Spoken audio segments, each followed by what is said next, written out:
All right, so I'm Clemon Dabney. I'm a contributing columnist here at the Minnesota Star Tribune. I write about all things Minnesota cannabis.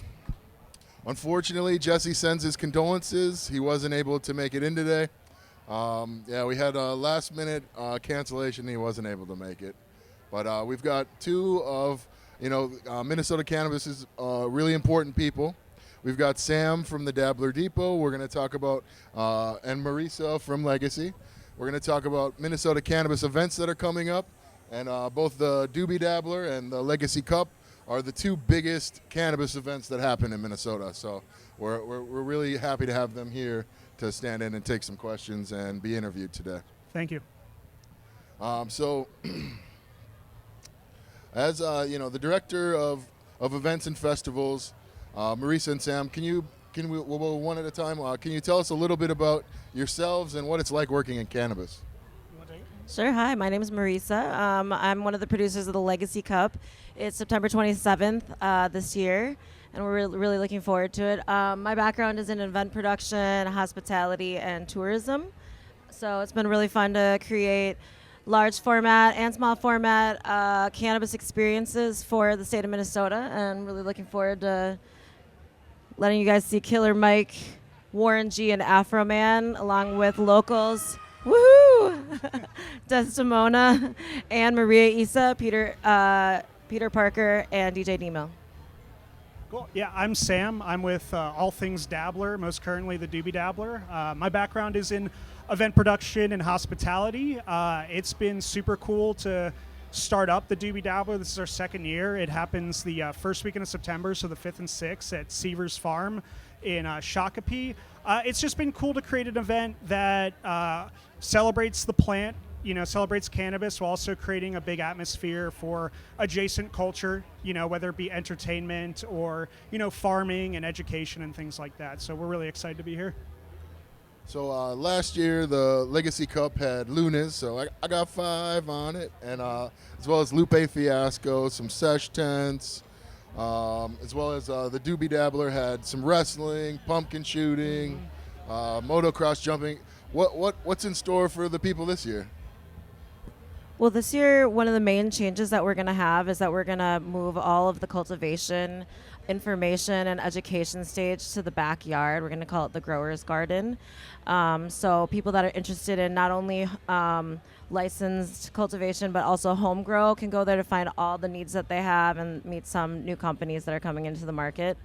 And the most exciting thing is that we are in the process of applying for an adult use event organizer's license, which means that we would be able, if we get it, we would be able to sell adult use flower and concentrate at our little dispensary there in the event section. Cool. Doobie Dabbler's going to have a lot of the same stuff that made the Doobie Dabbler. Pumpkin shooting, a giant slide, zip lines, jumping pillows, but we're adding pig racing this year. We're also adding a petting zoo, so you guys can enjoy some compliant product and pet some cows. Instead of wrestlers this year, I have the Twin Cities Wyverns coming out.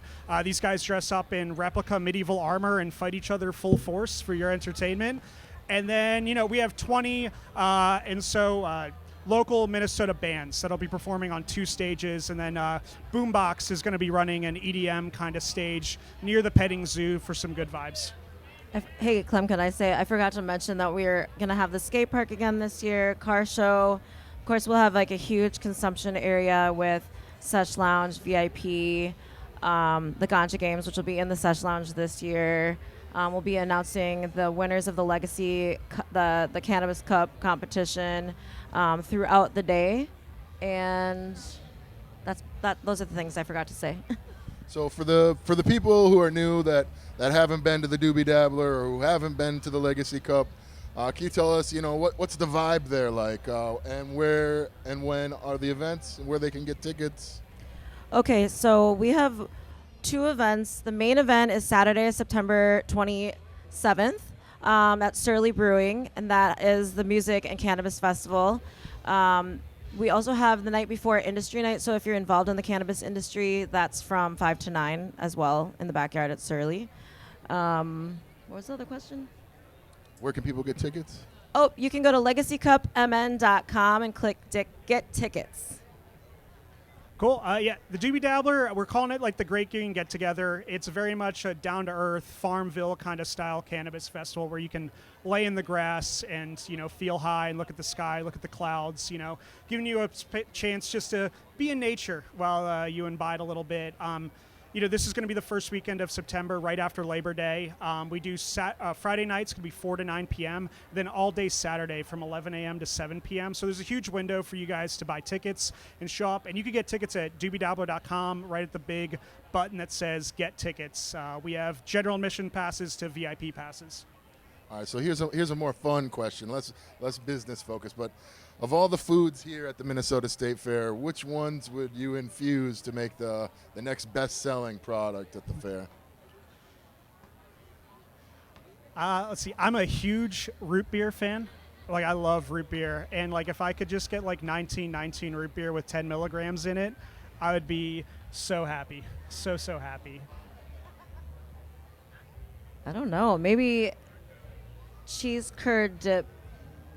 So get your cheese and your salt in there. So I like a salty snack. That sounds tasty. So what are your thoughts about representing Minnesota cannabis here at the Minnesota State Fair? Right now, you can't consume cannabis here at the fair or sell it. But what's it mean to you to be here to talk to people about cannabis? Well, it's pretty exciting. I think a lot of us have been able to come out of the closet about being cannabis consumers now that it's legal, and that feels really good to just be able to talk to anyone, the entire public, about it and break down the stigma. I think it's a great option, especially if you're trying to get away from drinking so much alcohol. Yeah, I'm not from Minnesota originally. I've been living here for 3 years, and the state I come from doesn't have a huge booming cannabis culture. And so being able to talk about it and be in a space where there's a really unique community, a really unique culture, has been really rewarding. I know a lot of brands want to get involved here at the Minnesota State Fair. They're kind of beating on the walls right now, trying to find a way to get in. And they're as much a part of Minnesota culture as anything else that might be here, and we're just waiting for the day that they can also represent themselves and maybe not just have me standing here in a mic, talking about them.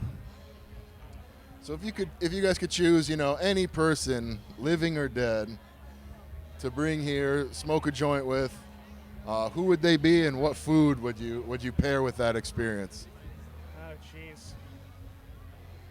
Bob Marley. Classic. I don't know what I would eat. I'm a huge Allman Brothers fan. I would love to bring Dickie Betts here, eat some cheese curds, and smoke a joint with him. And I guess so, Mariesa, it's called the Legacy Cup. Can you tell the people what the competitions are like, and what are some of the different categories that Minnesota businesses will be competing for this year? Yeah, so we have 3 categories this year. We have the one we've always had, which is the commercial hemp-derived low-potency products that you can buy at all the stores right now. And then we also have homegrown competition, which we are going to be having a private event for home growers and their friends and family on September 21st at the Hook and Ladder. And we'll be doing a Ego Clash style competition. So it'll be a big smoke out. And then we also have adult use this year, and we're hoping that we'll get a lot of the tribes and a few of the new license holders to be participating this year. So it's pretty exciting to have judges' kits this year available for adult use. So Sam, the Doobie Dabbler is down at Seavers Farm in Shakopee down there. Can you explain to the people what that scene is like? Yeah, it is a cornfield. It is a big cornfield. Nothing more Midwest about it. But there's also plenty of greenery. There's no asphalt for anyone to see, a lot of trees, and then you're kind of, when you get in there, when you walk through the front gates, the first thing you'll notice is just a forest right behind the corn, and then you're going to notice all of the weird, wacky installations that are kind of built into Seavers infrastructure. One of the reasons we chose it as a venue is just because they already have a lot of stuff built in for us, whether it be weird kind of oil drum sculptures or big, giant kind of murals on shipping containers, and then a giant slide, and then 2 stages, and then all of our vendors put in some wacky stuff too. You kind of walk in there and there's just a plethora of things to do. So what are some of the more interesting products you guys saw at last year's events? Or funniest memory? Funniest memory was probably with you, Clem. You brought the giant parachute and helped everyone get feeling right with that. We didn't even know it was going to happen. I just kind of looked over while I was on the radio fixing a problem and was like, oh, there's a giant parachute with a bunch of smoke coming out of it. How's it going, y'all? Hey! I think the best part about Legacy Cup last year was just going around seeing all the different brands represented and seeing everybody having a great time. And, it's a great place for some friendly, marketplace to all come together and see everyone represented in the same place. So these events draw thousands of people. I feel like last time I was there, it's very similar to this, just crowds of people smoking and consuming cannabis everywhere, sharing cannabis. So for people who don't really know what that's like or who haven't been to these events before, why should they come show up, and why should they check out the Doobie Dabbler and the Legacy Cup? Well, the Legacy Cup is really focused on music and cannabis. So if you like music and you want to see any of these artists and celebrate with us in the music way, that's one reason. And we also are going to have over 100 different brands represented, so you can check out all the different brands from around town, like I was just talking about. Again, we're going to have the growers garden in the backyard. So if you're interested in home cultivation or cultivation for licenses, it'll be a great place for you to go. And there's also going to be a consumption lounge back there. And then obviously, if you like to smoke, you're encouraged to bring your own smokables, bring your own rigs, your own pipes, all that stuff. And go find the consumption area, and you can consume in there. Yeah, Doobie Dabbler's, new and budding, and it's certainly unique to any event that I've put on and any event that I've seen happening in that part of Minnesota. One thing I would say to come out is if you want to be part of the conversation about what the culture of cannabis in Minnesota looks like, show up to the Doobie Dabbler. There's plenty of brands that are, cannabis focused, but also cannabis adjacent. And then there's just a lot of local musicians and artists that are interested in being a part of this space and interested in leaving a good footprint in this space. And if you want to be a part of that, I'd show up. So I think that for most of us, we would have thought cannabis would already be at these events. Adult use would be a bit more already rolled out. So what do you think next year's events will look like with what we hope to be a burgeoning cannabis marketplace?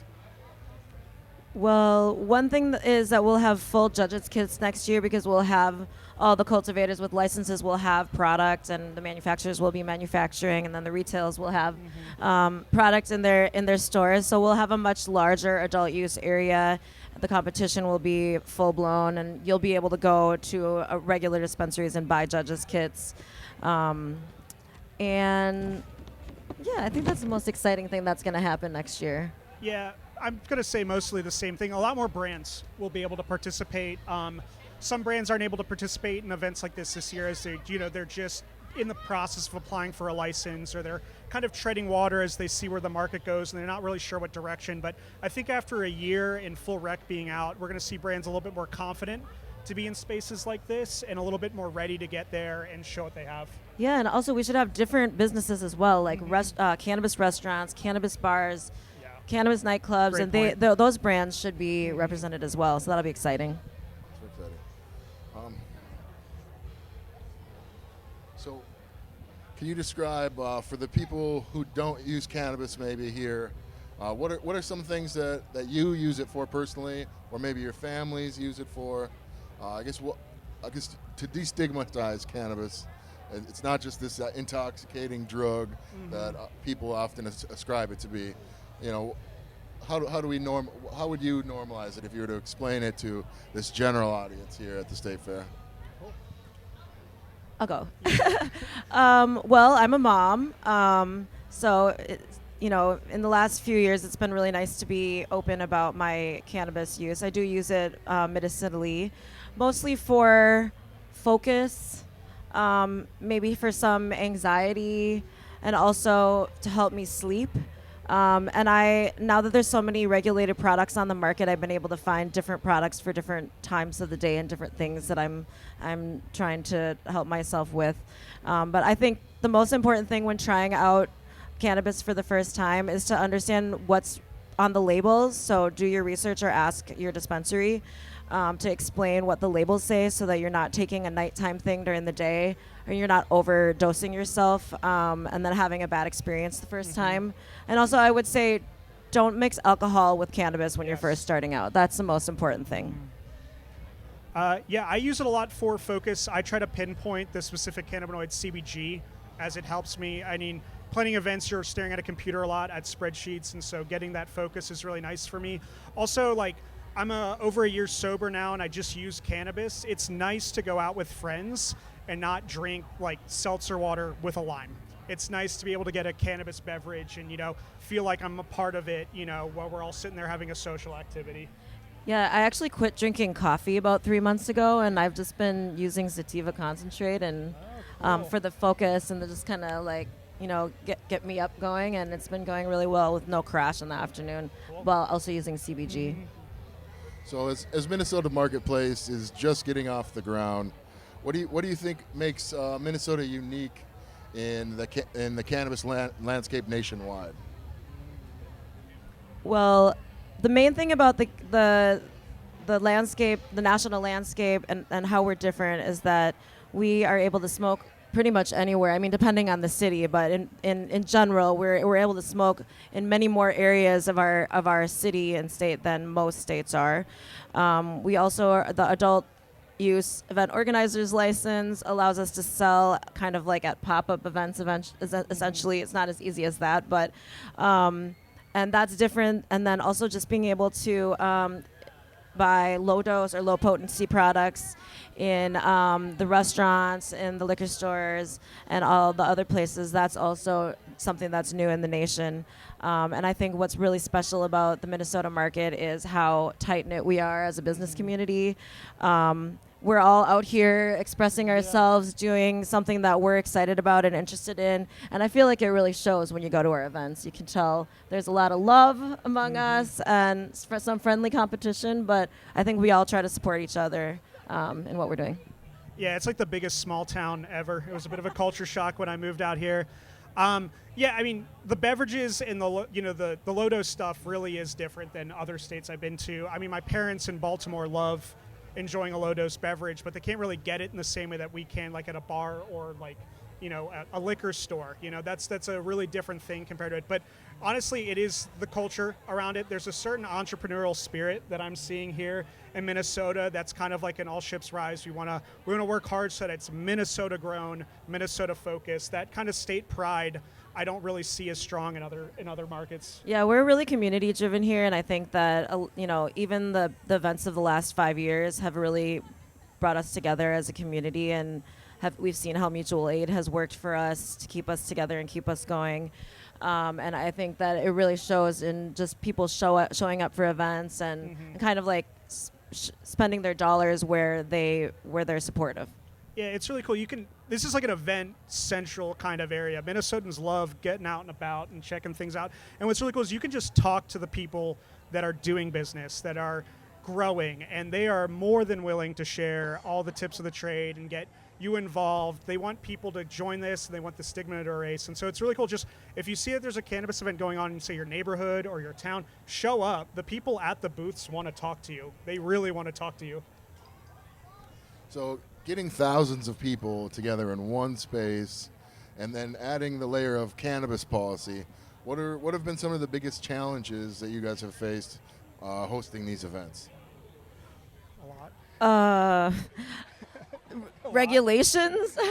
Yeah, it's a lot of moving parts. It's a lot of regulations between the Office of Cannabis Management, the OCM, which is the state of Minnesota's regulatory arm for cannabis, the city, the venue, and then obviously the organizers of the event, and just the logistical challenges of the space. Yeah.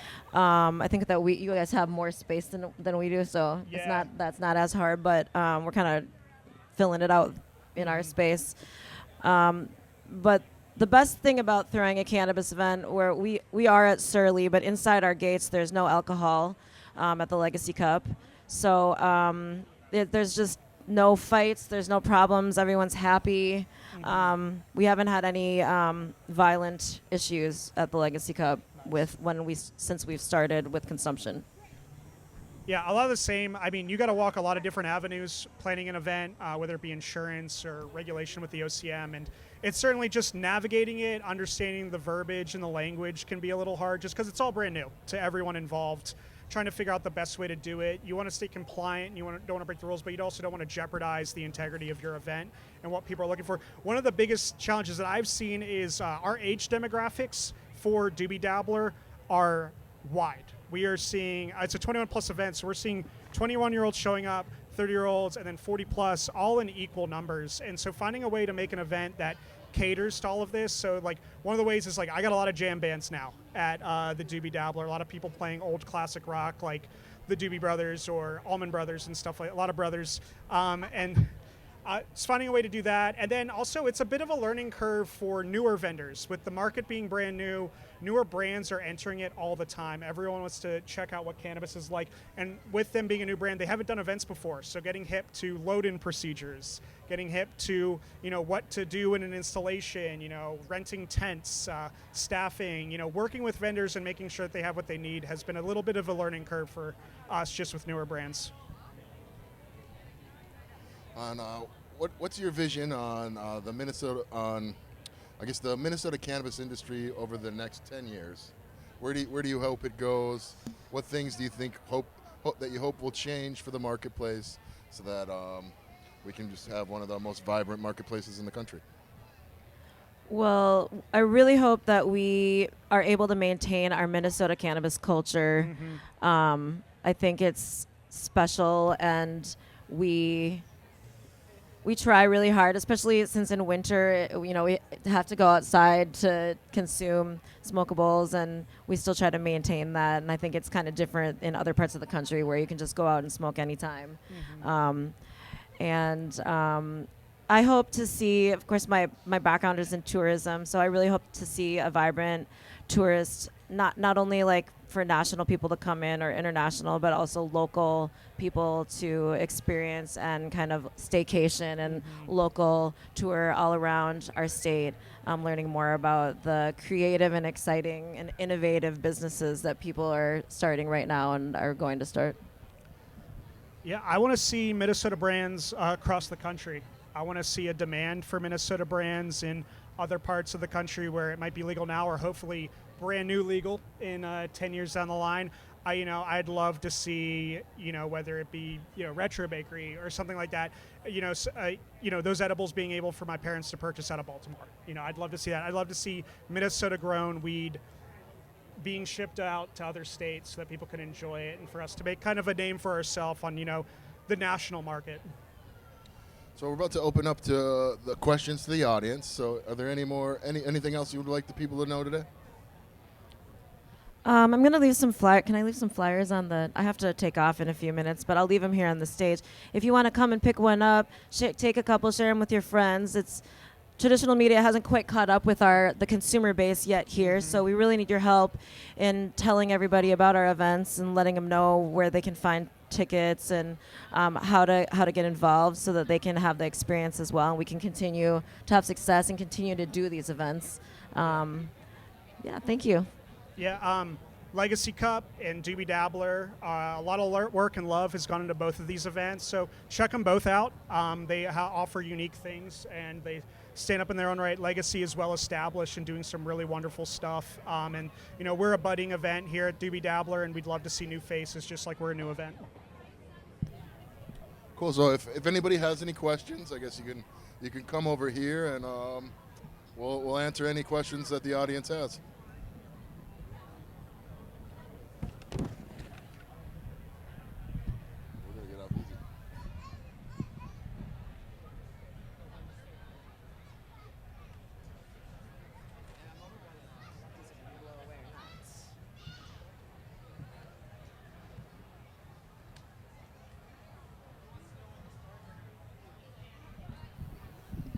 That's a great question. So the question was, when are the stores going to start opening up?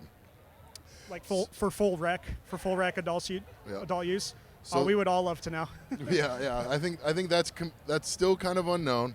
I know that Lucky Strains in New Brighton, they recently got their retail endorsement, so they've got a license to sell. Problem that they're having right now is acquiring product. So the only place that stores right now can buy cannabis to sell to the public is from White Earth Nation. And I know that both Lucky Strains and White Earth are figuring out how to use Metric. Metric is the software that tracks and traces cannabis sales and production. So they're basically just trying to get the software on the level so that that White Earth can sell Lucky Strains cannabis.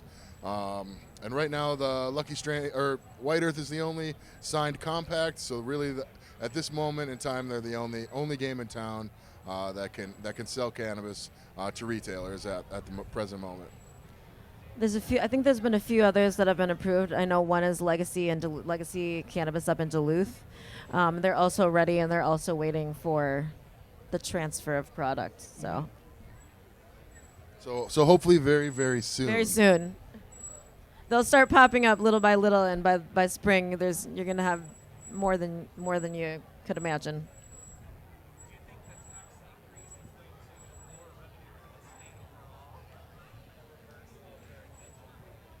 So I'll have to ask you the second part again, but the first part of the question was, do we think that the tax increase will reduce the state revenue from the taxes? And what was the second part?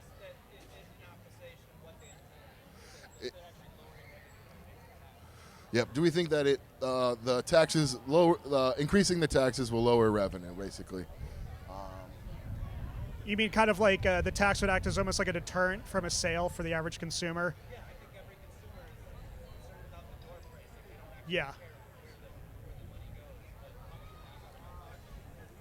Yeah, I mean, I remember when low-dose first became a thing, there seemed to be no price aversion from the consumer side of things. They were willing to spend almost anything. It was new and it was interesting, but we own and operate a liquor store, and we sell low-dose cannabis out of it. And even then, the tax stuff, it's adding around anywhere between $4 to $5 onto a sale for most consumers at most liquor stores.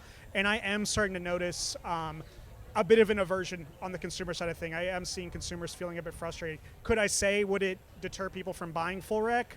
I'm not sure. There's a bunch of buzz around full rec. I think we might see a lot of the same what we saw when low dose became a thing.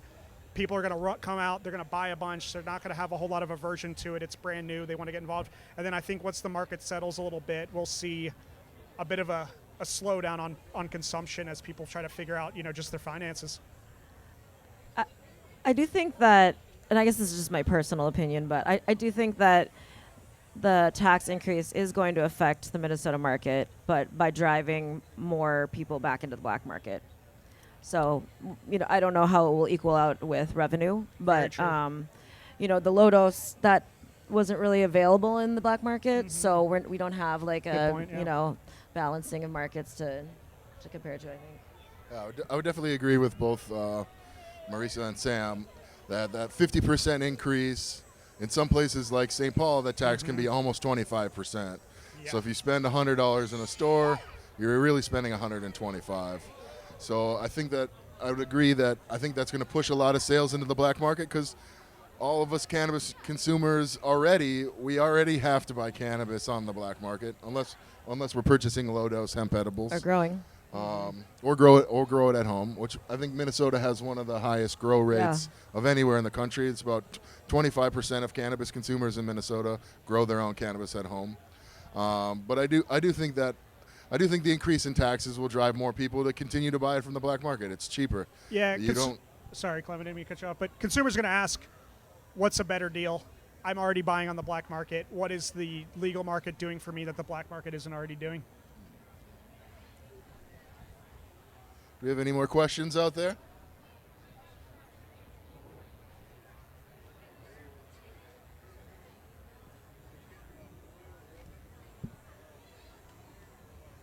So I think, do I envision there being blue ribbons for marijuana growing? Heck yeah. I really, really hope Yeah. so. Years ago, when I worked, I did my PhD at the St. Paul campus here at at the University of Minnesota, so right over there. We were trying to get. We had this skunk #1 that we had grown for about 5 years, and basically essentially bonsai'd it, and we tried to submit it in the bonsai competition, but they didn't allow us to do that. But I do hope that one day people will be able to put their home grow up and get rated by judges here at the Minnesota State Fair. You guys should submit the bonsai cannabis competition so you can see Clem win. Legacy should start giving out blue ribbons. That's It's a like good idea, like, yeah. Hey, if we can do it, you can do it.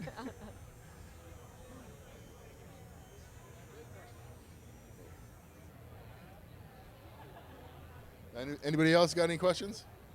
What's your favorite album to listen to while getting high? Favorite So album? the question was, what is your favorite album of music to listen to while getting high? Protege, A Matter of Time. I dabble with the Japanese guitar player Masayoshi Takanaka. Very good vibes. I think I might go Exodus by Bob Marley.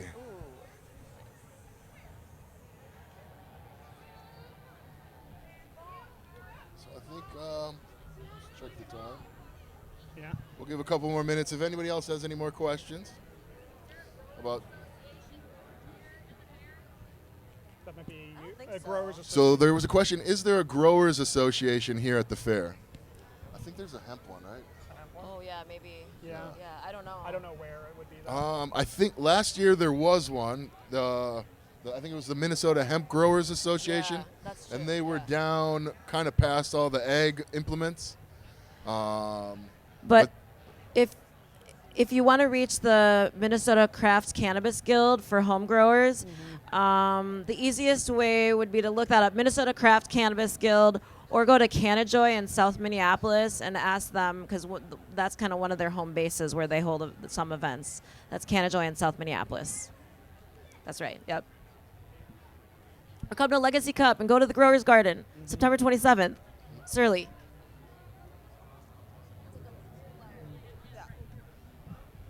Okay. Okay. I think that's about it. Well, that worked out. Yeah, it was great. Cool.